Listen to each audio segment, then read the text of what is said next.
Okay, I wasn't sure how I was going to do this video, whose subject is Al Nofi's Imperium Romanum, the rise and fall of the Roman Empire.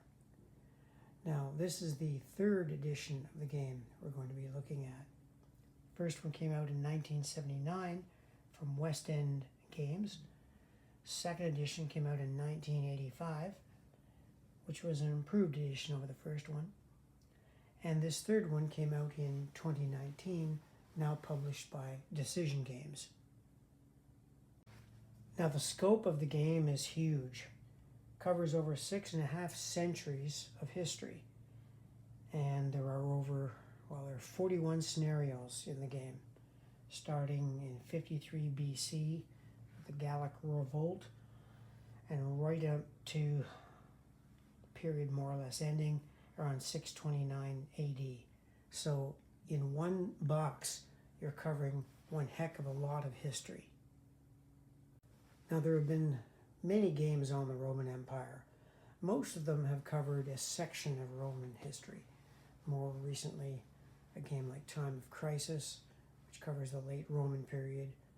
Then we have some of the earlier games done by Richard Berg about the rise of Rome. Of course, we have the wonderful Sword of Rome by Ray Farrell, which concerns about the rise of Rome on the Italian peninsula. But no one game has really tried to cover the entire period. First of all, you can't really have one game covering the entire period in one scenario. It just wouldn't make any sense, because the Roman Empire itself changed greatly in those 6 centuries. So Al decided to go with scenarios. I think that was the way to go. Now, don't think for 1 minute that these scenarios are small. Some of them are huge and take a long time to play. Now, for the purpose of this video, I've set up one scenario, the Year of the Four Emperors, which takes place right after the death of Nero, where 4 different candidates vied for control of the empire. And I think by showing you the components and the map, you'll get an idea of how big this game really is. Now the game itself consists of 3 maps, and each of the maps is quite large. Now I've got it on my IKEA table there with the flyleaf up, and the length of the game is 5.5 feet in length and 34 inches in width. And you can see the cracks there. That's where I have my plastics on it. I've covered all of the maps to keep them flat. So you can see this is physically a huge game. And that's all right, because the hexes are large, and that allows them to use the 5/8 inch counters for things like the legions and light troops and cavalry, and they can use some of the logistical counters like the baggage trains as 1/2 inch counters. Again, to give you an idea of the scope of this game, I've set up the Year of the Four Emperors here, and it's taken me about, I didn't actually time it, but I've been at it 2 days.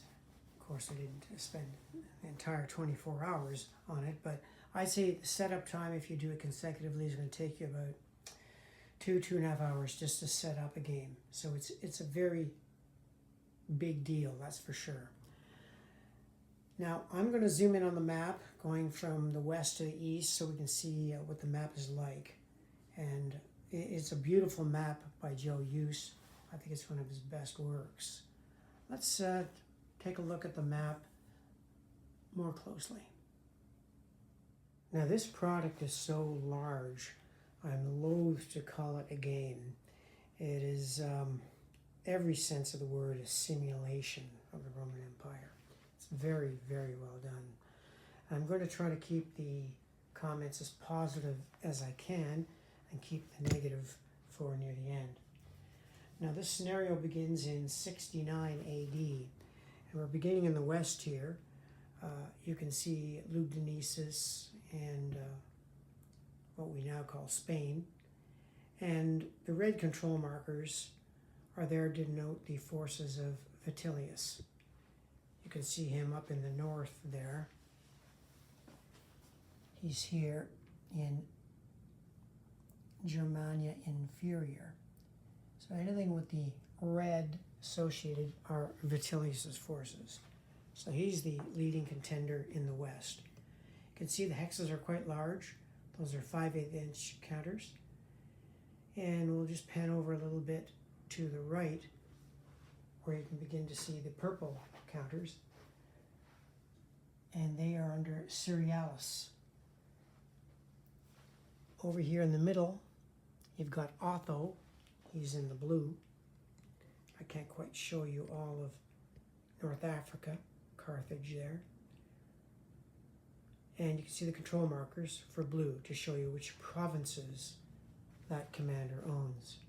Moving over now to Turkey and the Hellespont, you can see that the purple controls a lot of the territory there.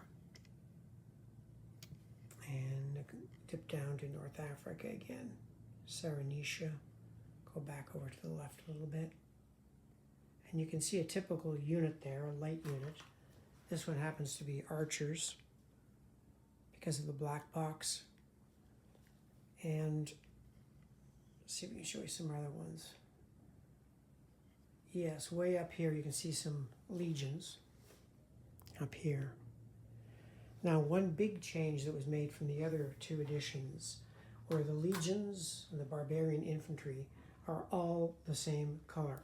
They're usually white, and this can make them difficult to stand out from other counters on the board. You do it by other means, and I'll get back to that later. Moving over to the east, we're looking at the area around Judea, parts of the Arabian Desert, and to the north, the Parthian Empire in the orange units. Over here you've got a chart, which is very handy, giving you all the province names and when the scenarios start, plus a little wee terrain key there. Now there's something I want to show you on this version which the other versions did not have, and it's kind of interesting. As I mentioned, this is one of Joe Eust's best maps. It's a beautiful map for the Mediterranean, showing you the Roman Empire. Something that is in this game that I don't remember in the other ones is, for example, look at hex 6525. We'll see there's a little wee X and a little wee Y depicted. Well, at the edge of the board, you have a blow up of those two hexes, 6525X, 6525Y. So if forces happen to be in the same hex at 6525, they can actually be shown to be on different islands. So you've got a very, very good and clear interpretation of the terrain in this game. It's a very, very nice map in my opinion. Now the rule book for the game is 48 pages long, so there's quite a lot to it. Now that does include some charts in there, but there's a lot of rules. It's a big game in that sense, in that there are a lot of rules. It's well illustrated, it's easy to read, and everything's there. It's got a good index and a good key to all the types of units. And there's your table of contents. Now the scenarios, as I mentioned, because there's 41 of them, is in its own book, scenario booklet. And these describe in detail where the force is set up. And as I mentioned, it's going to take you a while to set up a scenario. This one I said it took well over an hour, 2 hours to set up. Here are the 4 emperors. Now the setup time is going to be dependent on how well you sort your counters. I've got them for now in these little trays here, more or less labeled as to what they are. I punched them out, trimmed some of them, and that took a lot of time. So if you're in a rush to set up a scenario, don't be, because you can't set up a scenario fast. Now that leads to another question. How long does it take to play a scenario?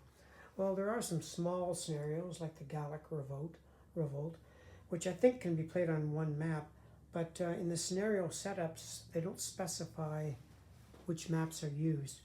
So all the ones that I've looked at, I've had to set up all 3 scenarios using all of the maps. Stacking, you can have some very, very large stacks in this game. Huge stacks.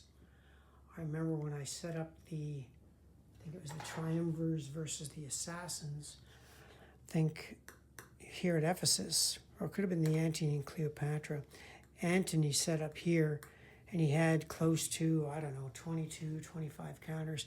It was a huge wobbling stack, and there are no army markers or cards to put the units on, and then you could replace it with a marker. I suppose I'll probably have to make my own if I ever do play this. That belies the other question. How often will I play this?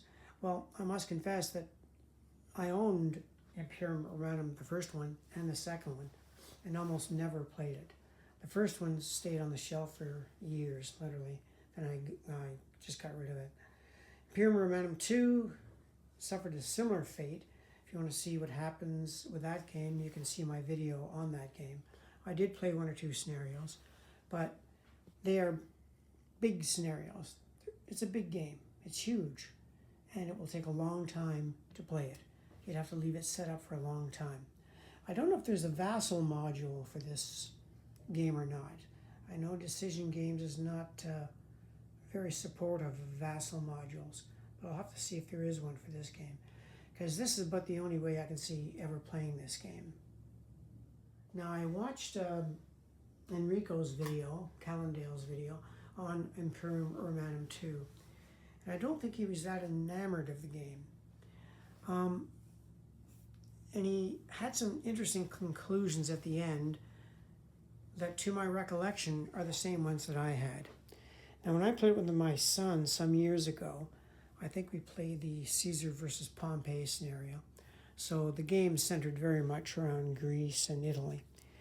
And it's my recollection that we moved units for a long time, did the logistics, raised troops, figured out the corn supply, and we finally got into a big battle somewhere on 1 hex, and one side was more or less destroyed, and that more or less ended the game. So it's not going to be like a World War I or World War II or Napoleonic battle. We are getting into battle after battle after battle after battle. This game seems to be, you more or less make an army, get together, fight the enemy army, defeat it, and that's the end of the game. Then again, a lot of ancient campaigns were decided that way. It's one big battle, and it's all over. I don't know how interesting that is as a game, but I can say that as a simulation, this is one of the best around. Trouble is, how often am I going to play it? That's the thing. I like the game. It's beautifully done. And, with, 2 hours to set this thing up, am I going to start moving counters now and playing it? I don't know. I don't know how long it'll take. Because a good portion of the game is gathering your forces to make an army. And because the victory conditions for nearly all the scenarios are the same, it's always knock the enemy imperator out. So to win the game, you have to knock out your enemy counter. So you may have 100 counters on the game, on the board. In the end, you're trying to wipe out, let's say, the Pompey counter, or you're trying to wipe out the Caesar counter. It's that one counter. Kind of reminds me of the old Caesar game by Avalon Hill, where you knock out Vercingetorix and the game is over. And I'm not saying that's not realistic. It is realistic. It's just that I can't really call this a game. It's a simulation of the Roman Empire. Now, Nofi has done a ton of work on it. If you look at the charts that come with the game, and I'll show you them now. Here, for example, is the tax value chart, which I can't even get in the frame all at once. They're on these huge, huge cards, which somebody on Board Game Geek has broken up and made them a bit more usable. But they're huge. But you can see the amount of work that has gone into this to arrive at the tax values for all of the provinces and cities and the various periods. Because like I said, we're covering over 6 centuries of history. So the amount of work in this game is just amazing. These are mobilization charts, which existed in all of the other versions too, where you raise new troops, and depending on the period you're playing, you'll get different mobilization rates. So the historical research on this game is just incredible. Now there's your combat results, some of them. Combat and movement, terrain and seasonal effects. There's a naval combat results table over here, because there are naval units. And that's interesting. Combat efficiency chart, because not all legions are equal. You've got morale charts, siege priority, and there's your land combat results table in the upper right, which gives fairly definitive results, very decisive results. And you get a miniature map of the whole thing to plan out your taxation and stuff. You've got charts. There's lots of paperwork in this game. You're going to need this for the unit roster. And now I can come to the things that I kind of dislike about the game and makes it rather cumbersome. It's already a cumbersome game with the taxation and mobilization. There's a lot of work to this game. But in this edition of the game, Decision Games made a decision, I guess, to make all the counters the same color. And okay, that's fine when you've got a stack of counters. Let's say, for example, this one here, Vespasian, and he's a purple counter, and of course all the units under him are purple. But what happens when you get to near other enemy forces? Let's say that was an enemy force. How do I know whose it is? Purple, yellow, red? Yes, people have come up with solutions, but these are solutions made by the fans that have bought the game. That should have been part and parcel of the published game. It never should have got into the final version. That's why I'm not too pleased with that aspect of the game. Having said that though, the game still is beautiful. You've got these lovely legion counters, cavalry counters. They've even gone to the work of showing you different icons for cavalry. So if you only had a 2-player game, one fellow could take cavalry with this symbol on it, another fellow could take cavalry with a different symbol on it, so they wouldn't look the same. That's fine with only 2 players. But when you get to 4 or 5, God knows what it'll be like. I have not played this multiplayer. I think it would be fascinating to try. But I don't know. I don't have that many guys around Ottawa that know this game and would bother to take the time to play it. Like I said, it is one big game. And I will have to search on Vassal to see if there is a Vassal version. I'd like to play it, but my sense of the thing is that there's a lot of logistics to it, a lot of paperwork. And I'm not sure how much fun that's going to be. So I look at Imperium Romanum as being primarily a study of the Roman Empire. Almost a master's thesis by Nofi on the Roman Empire, but I'm not sure if it's much of a game. So I guess with that, I can probably end the video. I had no idea where this video was going to go, and I thought at first that it would be a big long video showing you every aspect of the game, but I don't think I need to do that. What I've told you is what I've gleaned from the game.